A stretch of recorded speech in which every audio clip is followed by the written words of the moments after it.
I know. Try not to look directly at it. Ever since the game key card got announced for the Switch 2, it's seen pretty much universal, I'd say, recoil online. It's not everyone. Some people are fine with the game key cards, but whenever they're just mentioned, there's a lot of pushback online around these releases. But this one in particular is interesting because I've noticed, as well as many others since there have been a bunch of headlines, that it's been selling out at retail. And from what I see here, I think this is a bit of an outlier for game key cards, but I wanted to pick up a copy, and by the way, there was one left at my local Walmart for this, and Best Buy didn't have any, so it does at least seem, anecdotally from my perspective, that people are buying these at retail, but I wanted to pick one up. We can do it like quick unboxing here for it and check it out and see what it comes with, sure, but also maybe give a bit more context as to why I think this is an outlier for the game key card situation. So if you guys enjoyed the video, hit the like button and subscribe if you're new. So to start, I don't think this is going to turn the tide on the views for game key cards, as I think going forward, you're still going to see weird and annoying cases of the game key card popping up. This one in particular is, I think, a bit different for people for a few reasons. One, it's 90 gigabytes, and with patches and other things I'm sure that'll be coming, it'll probably get closer to 100 gigabytes total before it's all said and done, and there is no cartridge right now on the Switch 2 that can support that. So either way, you're going to get maybe some data on, say, a 64 gigabyte cartridge,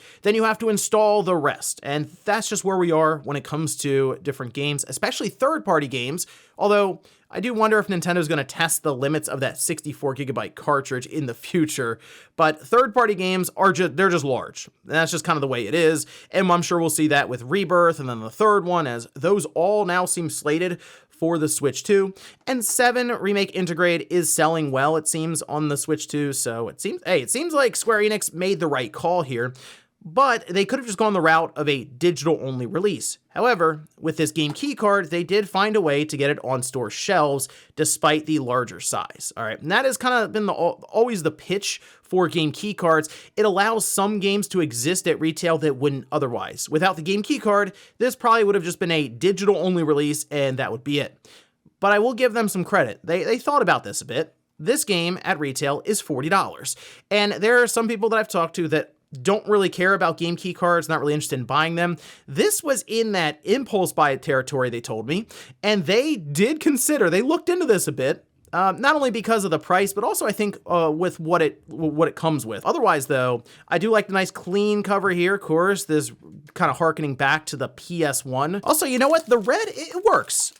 Typically, I've kind of seen Final Fantasy VII and thought about it in the sense of the black PlayStation 1 casing. I guess you could say the green greatest hits, but like that was just gross. Or the blue with the PlayStation 5 and PlayStation 4 casing. But the red for Nintendo, you know what? It works for Final Fantasy, and that's kind of where it started, right? With Nintendo back in the day, left for Sony, and now look, back for Nintendo. You know, I'll be really curious if Final Fantasy 17 ends up making its way to the Switch 2 in the future, but I guess to do that, they at least have to think about something like 16. Well, at least for Final Fantasy VII, the remake trilogy, it seems like they will all be heading to the system here. So let's pop this open. We heard that the second run would not have any Magic the Gathering cards in it. Now, that's very well what I could have here. After looking into this a bit more, it does appear that the pre-orders for Final Fantasy VII Remake Intergrade on the Switch 2 did come with the Magic cards, but if they didn't sell all the pre-orders, there was some stock overflow to retail store shelves or for the online retailers where people could just buy them, and it was kind of luck of the draw if you didn't pre-order, if you would end up with a version that came with the Magic cards. I believe there's supposed to be a sticker on the outside of the case, on the plastic, to tell you if there are Magic cards in there, but just keep that in mind. Something you definitely would have to get a look at the case itself, the one you're getting specifically, to see if there were Magic cards in it or not. Something to consider, those might already be in retail circulation at this time. We do have reverse cover art here, however, and yeah, I like that one more. Although, again, this is very nostalgic. I mean, that just looks better. We have the Intergrade key art for that, and then we have Cloud and Sephiroth here on the front. I'll actually go ahead and we'll flip that around to see how it looks.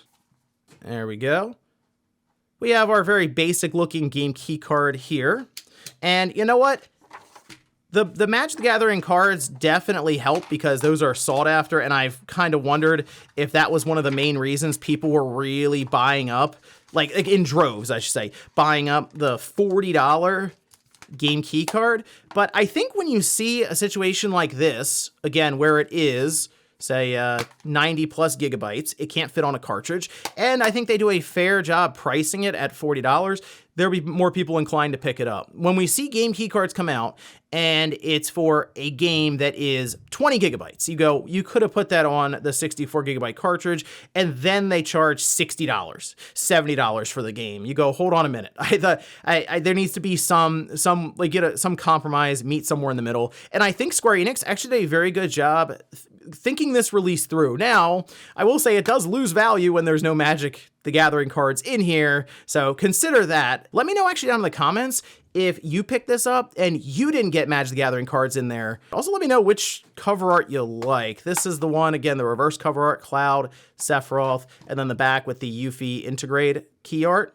I kind of like this, but I do understand there's no information, and this looks more like what you'd expect a game cover art to look like, but that just looks really clean, looks good. Also, let me know if you would be someone who would think about buying a game key card if they were priced more in line with something like how Square Enix did with Final Fantasy VII Remake Integrate. Rebirth will be another interesting one because that seems like it's coming sooner, so it might be a little newer compared to how Remake was, right, when that came out on the PS4 to now. And then we'll see what happens with the third game. I assume that is just going to be day and date, it'll be full price, and it'll be on a game key card. If it had the Magic cards, let me know if you got like a really good pull or something in there for any of the different characters with that crossover. Thanks guys for watching, and I'll see you next time.